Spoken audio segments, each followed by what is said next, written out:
పిల్లలకి స్కూల్ పాఠశాల అయితే పేరెంట్స్‌కి స్కూల్ పేరెంట్స్‌శాల.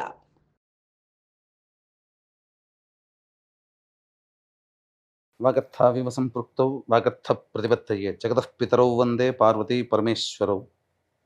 ఆదిత్యాయ చ సోమాయ మంగళాయ బుధాయ చ గురుశుక్ర శనిభ్యశ్చ రాహవే కేతవే నమః. శృంగేరి జగద్గురు పీఠాధిపతులకి కంచి పీఠాధిపతులకి నమస్కారములు తెలియచేసుకుంటూ కార్యక్రమాన్ని ప్రారంభిద్దాం. జూలై నెల 16వ తారీఖు నుంచి 31వ తారీఖు వరకు ద్వాదశ రాశుల వారికి సంబంధించినటువంటి శుభ అశుభ ఫలితాలు, ఏ రోజుల్లో మానసికంగా ఆనందంగా ఉంటారు, ఏ రోజుల్లో అసంతృప్తి ఆందోళనతో ఉంటారు, అలాగే ఏ రోజుల్లో ఖర్చులు ఎక్కువగా ఉంటాయి, ఏ రోజుల్లో ఆదాయ మార్గాలు ఎక్కువగా ఉంటాయి, ఉద్యోగ సమస్యలు, ఇలాంటి వివరాల గురించి క్లుప్తముగా తెలియజేసే ప్రయత్నం చేస్తాను. కాబట్టి వీక్షించేటువంటి ప్రేక్షకులకి చిన్న గమనిక, మీరు మీ యొక్క జన్మ నక్షత్రం ఏదైతే ఉంటుందో ఆ నక్షత్రం ప్రకారం ఉన్నటువంటి రాశినే మీరు పరిగణనలోకి తీసుకోవాలి. నామ నక్షత్రం పేరు మీద ఉన్నటువంటి రాశిని తీసుకోకూడదు. జన్మ నక్షత్రం లేని వాళ్ళు నామ నక్షత్రం పేరు మీదనే చూసుకోవాలి. పైగా చాలామంది సన్ జొడాయిక్ సైన్ అంటే ఈ మంత్ నుంచి ఈ మంత్ మధ్యలో పుట్టినటువంటి వాళ్ళు ఒక రాశికి చెందుతారని చెప్పి సూర్యమాన సిద్ధాంతం ప్రకారం ఉంటుంది. అది ఈ చెప్పబోయేటువంటి ఫలితాలకి అది ఏమాత్రం కూడా సరిపోదు. అది విషయాన్ని గమనించుకొని చూసుకోవాలి.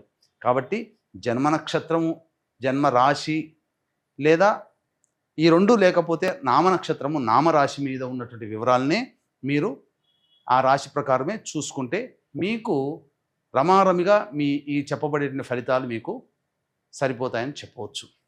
ఇక కార్యక్రమంలోకి బయలుదేరదాం. జూలై 16వ తారీఖు నుంచి 31వ తారీఖు వరకు కుంభరాశిలో జన్మించినటువంటి వారు ఎలా ఉండబోతుందో తెలుసుకునే ప్రయత్నం చేద్దాం. ఈ రాశిలో జన్మించినటువంటి వారికి శుక్రగ్రహము సంపూర్ణముగా అనుకూలంగా ఉండడం, ముఖ్యంగా విలువైనటువంటి గృహోపకరణాలు, వస్తువులు, దుస్తులు అన్నీ కూడా కొనుగోలు చేస్తారు. ఆనందదాయకంగా ఉంటుంది, సంతోషకరంగా కుటుంబ సభ్యులతో గడుపుతారు. ఇప్పటి వరకు ఉన్నటువంటి పొరపచ్చాలు ఏవైతే ఉంటాయో అవన్నీ తొలగిపోయే అవకాశాలు ఉంటాయి. ఆనందదాయకమైనటువంటి పరిస్థితిలో ఉంటారని చెప్పవచ్చు. గురువు కూడా అనుకూలంగా ఉన్నటువంటి ఈ కారణం చేత కుంభరాశిలో జన్మించినటువంటి వారికి మంచి అవకాశాలు వెల్లువెత్తుతాయి. చేస్తున్న వృత్తి, ఉద్యోగ, వ్యాపారాల్లో ప్రోత్సాహకరంగా ఉంటుందని చెప్పవచ్చు. ధనపరమైనటువంటి సమస్యలు పూర్తి చేసుకుంటారు. రవి కూడాను అనుకూలంగా ఉండడం, ఉద్యోగ సంబంధమైనటువంటి విషయాల్లో నిరుద్యోగస్తులకి చక్కగా ఉద్యోగం లభించే అవకాశము, ఆల్రెడీ చేస్తున్నటువంటి వృత్తి ఉద్యోగాల్లో ఉన్నటువంటి వాళ్ళకి ప్రోత్సాహకరంగా బదిలీలతో కూడుకున్నటువంటి ప్రమోషన్స్ కానీ లేకపోతే కొత్త సంస్థల్లో మంచి ఉద్యోగాలు లభించడం కానీ జరుగుతుంది. బుధుడు కూడా అనుకూలంగా ఉన్నటువంటి కారణం చేత మీ ఆలోచనలు ఏవైతే ఉంటాయో అవన్నీ కూడాను ప్లానింగ్ అనేది ఇంప్లిమెంటేషన్లోకి వెళ్తుంది. ప్రణాళికాబద్ధంగా మీరు ముందడుగు వేసే ప్రయత్నం మీకు అనుకూలంగా ఉంటుంది. తద్వారా మీ యొక్క ఆలోచనలకు తగ్గట్టుగా పరిస్థితులు కూడా మీకు అనుకూలించడం అన్ని విధాలుగా ఆనందదాయకంగా ఉంటుందని చెప్పవచ్చు. ఇక కుజకేతుల యొక్క ప్రభావము కొంత వివాదాస్పదంగా ఉంటుంది.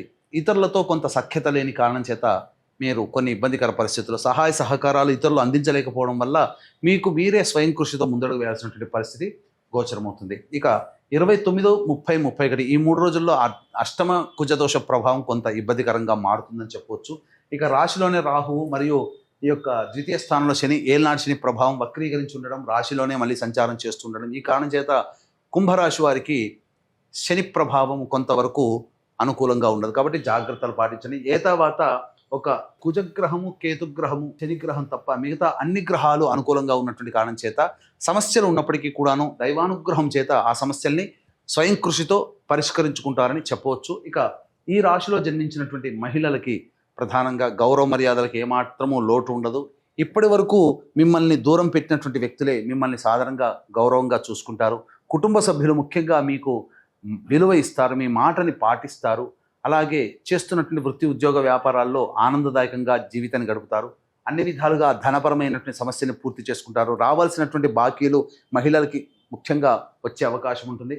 ఇక తర్వాత ఓవరాల్గా ఈ రాశిలో జన్మించినటువంటి వారికి సంతానపరమైనటువంటి సమస్యలు తీరుతాయి. చక్కటి శుభమైనటువంటి వార్త వింటారు.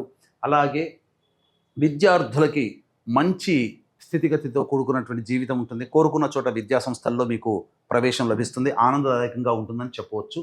ఇక వివాహ సంబంధ విషయంలో నిశ్చయ తాంబూలాలు వెళ్ళే అవకాశం ఉంటుంది. కాబట్టి ఆనందదాయకంగా ఉంటుంది.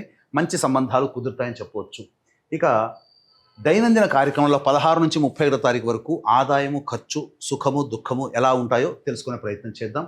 ఇక 16, 17 తారీఖుల్లో కనుక చూసుకున్నట్లయితే ఈ కుంభరాశిలో జన్మించినటువంటి వారికి మానసికమైనటువంటి ప్రశాంతత ఉండదు. ఏదో ఒక భయం వెంటాడుతుంది. కుటుంబ సభ్యులతో వాగ్వివాదాలు జరుగుతాయి.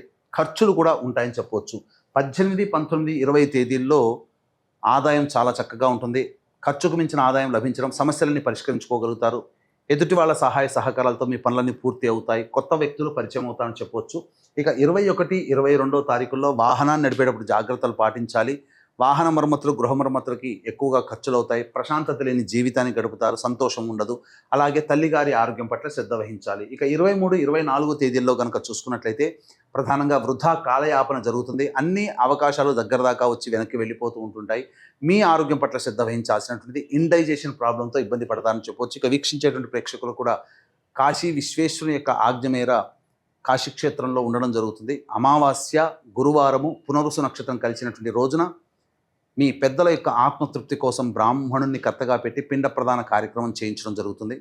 అయితే ఏ క్షేత్రంలో మీరు ఈ పిండ ప్రదానాలు చేసినా దేవతలు మీ పితృలోకానికి చేరవేస్తారు. కానీ కాశీ క్షేత్రంలో మాత్రం సాక్షాత్తు మీ పితృదేవతలు వచ్చి ఆ ఫలితాన్ని తీసుకొని వెళ్తారు. కాబట్టి ఇటువంటి అద్భుతమైన అవకాశాన్ని మిస్ చేసుకోకండి.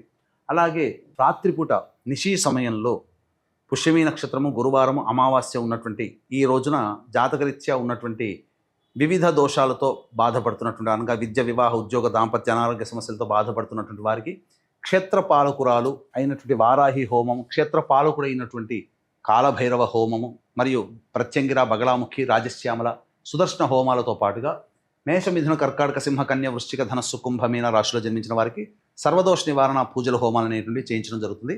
గురువారం సాయంత్రంలోగా ఈ కార్యక్రమంలో నమోదు చేసుకోవచ్చు. 24వ తారీఖు సాయంత్రంలోగా. ఇక గమనించుకున్నట్లయితే 25, 26 తేదీల్లో మరియు 27, 28 ఈ తేదీల్లో ఖర్చులకి మించిన ఆదాయం లభించడం ద్వారా ఆనందంగా ఉంటారు. విందులు, వినోదాల్లో కుటుంబ సభ్యులతో పాల్గొంటారు. అన్ని విధాలుగా సంతోషంగా ఉంటుంది. మంచి శుభమైనటువంటి పరిస్థితులు కలుగుతాయని చెప్పవచ్చు. రాని బాకీలు కూడా వసూలవుతాయి. ఆనందదాయకంగా ఉంటారు. ఇక 29, 30, 31 తేదీల్లో మీ ఆరోగ్యం పట్ల శ్రద్ధ వహించాల్సినటువంటి పరిస్థితి. ఇతరులు మిమ్మల్ని మోసం చేశారు అనే భావన మిమ్మల్ని ఇబ్బందిగా ఉంటుంది. వాహనం నడిపేటప్పుడు జాగ్రత్తలు పాటించాలి. ఆరోగ్యం పట్ల శ్రద్ధ వహించాలి. ఖర్చులు కూడా అధికంగా ఉంటాయని చెప్పొచ్చు. తర్వాత చెప్పొచ్చేది ఏమిటంటే మీకు 21, 22, 29, 30, 31 ఈ తేదీల్లో మీరు జాగ్రత్తగా ఉండండి. ఇక ఈ యొక్క జాతకరీత్యా ఉండేటువంటి సమస్యల పరిష్కారం కోసం ప్రతిరోజు కూడా నవగ్రహ స్తోత్ర పారాయణం రోజుకి 3 సార్లు పఠించండి. చాలు, మీ సమస్యలన్నీ పరిష్కారం అవుతాయి. ఇప్పుడు చెప్పినటువంటి సమస్యల కంటే ఇంకా విభిన్నంగా సమస్యలు మీరు ఎదుర్కొంటున్నట్లయితే దగ్గరలోని మంచి ఉపాసనాపరులైనటువంటి జ్యోతిష్యుని సంప్రదించి వారి సలహాలు, సూచనలు పాటించండి. అలాగే కాశీక్షేత్రంలో 24వ తారీఖు అమావాస్య రోజున జరుగుతున్నటువంటి పిండ ప్రదాన కార్యక్రమం మీ జాతకరీత్యా కలుగు సర్వదోష నివారణ పూజల హోమాల్లో అవకాశం ఉంటే పాల్గొనే ప్రయత్నం చేయండి. సర్వం శ్రీ ఉమామహేశ్వర పరబ్రహ్మార్పణమస్తు.